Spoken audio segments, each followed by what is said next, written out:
ఈ సెషన్లో మనం హారిజంటల్ బ్యాలెన్స్ లైన్ ఎలా తీసుకోవాలో నేర్చుకుంటాం. ఈ సెషన్ ముగింపులో మీరు HBL ని నిర్వహించగలరు, ఇంకా HBL ని కొలిచే దశలను జాబితా చేయగలరు. HBL అనేది నమూనా పదాల్లో ఒకటి. ఇది ఫ్లోర్ కి సమాంతరంగా ఉన్న ఫారం చుట్టూ గుర్తు పెట్టబడిన ఏదైనా రేఖకు సూచన. సంక్షిప్తంగా HBLలో సమాంతర బ్యాలెన్స్ లైన్ అంటారు. నమూనాలను బ్యాలెన్స్ చేస్తున్నప్పుడు HBL ఉపయోగించబడుతుంది. ప్యాటర్న్ ని బ్యాలెన్సింగ్ చేయడం, వస్త్రాల మిశ్రమం ఇంకా అమరికను మెరుగుపరచడానికి జాయినింగ్ ప్యాటర్న్ పార్ట్ల మధ్య తేడాలను సర్దుబాటు చేయడం, దీన్ని బ్యాలెన్సింగ్ ప్యాటర్న్ అంటారు. బ్యాలెన్స్ ఒక వస్త్రం యొక్క భాగాల మధ్య సంపూర్ణ సంబంధాన్ని అన్నిటినీ కలిపి ఒక యూనిట్గా ఏర్పరుస్తుంది.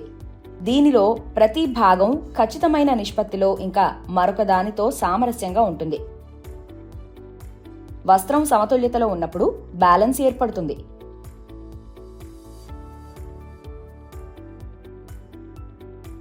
ఏ కోణం నుండి చూసినా వస్త్రం స్పష్టంగా కనిపించాలి. HBLలు ఎల్లప్పుడూ సెంటర్ ఫ్రంట్ ఇంకా గ్రెయిన్ లైన్కు లంబంగా ఉంటాయి. మీరు HBL కోసం నమూనా అందించే పొడవాటి లేదా కుదించు గీతను ఉపయోగించవచ్చు. బాడీస్ కోసం బస్ట్ ఇంకా నడుము మధ్య HBLని కలిగి ఉండటం ఉత్తమం. దుస్తులు లేదా ట్యూనిక్ కోసం హిప్ స్థాయికి సమీపంలో అదనపు HBL ఉండాలి. స్కర్ట్ లేదా ప్యాంటు కోసం హిప్ యొక్క విశాలమైన భాగంలో లేదా సమీపంలో HBLని కలిగి ఉండటం ఉత్తమం. మీరు HBL యొక్క స్థానం గురించి ఖచ్చితంగా తెలియకుంటే అనేకం కలిగి ఉండటం మంచిది. లైన్ పొడవు లేదా కుదించుట మంచి ప్రదేశంలో లేకుంటే రూలర్ని ఉపయోగించి పొడవు లేదా కుదించు రేఖ నుండి పైకి లేదా క్రిందికి కొలవండి. ఇంకా పొడవు లేదా కుదించు రేఖకు సమాంతరంగా కొత్త పంక్తిని జాగ్రత్తగా గుర్తించండి. నమూనాపై పొడవు లేదా కుదించు గీత లేకపోతే చూపిన విధంగా నమూనాపై HBLని గీయండి. ముందు నమూనా ముక్కతో ప్రారంభించండి. నమూనాను గ్రిడ్ బోర్డులో ఉంచండి.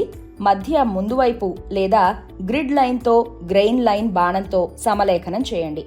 ఆపై మీరు HBL ఉండాలనుకుంటున్న ప్రదేశంలో రూలర్ని ఉపయోగించి లంబంగా ఉండే గ్రిడ్ లైన్లలో ఒకదాన్ని గీయండి. కుడివైపున ఉన్న ఫోటోలో మీరు 2 HBLలను చూడవచ్చు. ప్రక్కనే ఉన్న నమూనా ముక్కపై HBL యొక్క స్థానాన్ని గుర్తించడానికి, ఉదాహరణకు వెనుక లేదా వస్త్రానికి ప్రిన్సెస్ లైన్లు ఉంటే సైడ్ ఫ్రంట్. ప్రక్కనే ఉన్న నమూనా ముక్కను ఇప్పటికే గుర్తించబడిన నమూనా ముక్కపై ఉంచండి. ప్రక్కనే ఉన్న అతుకులను సమలేఖనం చేయండి. ఇంకా HBL ప్రాంతంలోని గీతలు, దిగువ ప్యాటర్న్ పీస్లో HBL సీమ్ లైన్ను ఎక్కడ కలుస్తుందో ఖచ్చితంగా ఎగువ నమూనా భాగాన్ని గుర్తించండి. చిత్రంలో పక్కనే ఉన్న నమూనా ముక్క ముందు నమూనాపై ఉంది. పక్క అతుకులు సమలేఖనం చేయబడ్డాయి. చివరిగా గ్రిడ్ బోర్డులో పక్కనే ఉన్న నమూనా భాగాన్ని ఉంచండి. గ్రిడ్తో గ్రెయిన్ లైన్ బాణాన్ని సమలేఖనం చేయండి.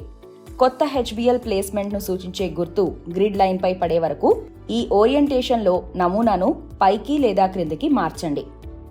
రూలర్ని ఉపయోగించి గ్రెయిన్ లైన్ బాణానికి లంబంగా ఉండే ఈ గ్రిడ్ రేఖ వెంట గీయండి. ఏదైనా ఇతర ప్రక్కనే ఉన్న నమూనా ముక్కల కోసం B ఇంకా C దశలను పునరావృతం చేయండి. ఇప్పుడు మనం ఒక పని చేద్దాం. పనిని నిర్వహించడానికి మీకు కొలిచే టేప్, దుస్తుల రూపం, కాగితం లేదా నోట్బుక్, ఇంకా పెన్సిల్ లేదా పెన్ అవసరం. హారిజంటల్ బ్యాలెన్స్ రేఖను తీసుకోవడమే పని. మొదటి దశ ఫ్లోర్ నుండి పిన్ మార్క్ X వరకు సెంటర్ ఫ్రంట్గా కొలవడం. ఫ్లోర్ నుండి కొలవడానికి ఈ కొలతను ఉపయోగించండి. మధ్యలో వెనకకు ఇంకా సైడ్ సీమ్లను పిన్ మార్క్ చేయండి. తీసుకున్న కొలతలను మళ్లీ తనిఖీ చేయండి. ప్రతి పిన్ గుర్తులను తాకే హిప్ చుట్టూ ఒక గీతను గీయండి లేదా హిప్ లైన్ చుట్టూ సాగేలా ఉంచండి. చివరిగా ప్రతి పిన్ హెడ్ స్థానంలో సాగే పిన్ చేయండి. స్టాండర్డ్ హిప్ డెప్త్ జూనియర్లు ఇంకా పెటిట్ల కోసం సెంటర్ ఫ్రంట్ నడుము నుండి 6 నుండి 7 అంగుళాలు క్రిందికి, ఇంకా మిస్సీ సైజు కోసం 8 నుండి 9 అంగుళాల వరకు ఉన్నట్టు గమనించండి. హారిజంటల్ బ్యాలెన్స్ లైన్ HBL పై మనం ఈ సెషన్ ముగింపుకి చేరుకున్నాం. ఇప్పటికి మీరు HBL ని నిర్వహించగలరు, ఇంకా HBL ని కొలవడానికి దశలను జాబితా చేయగలరు.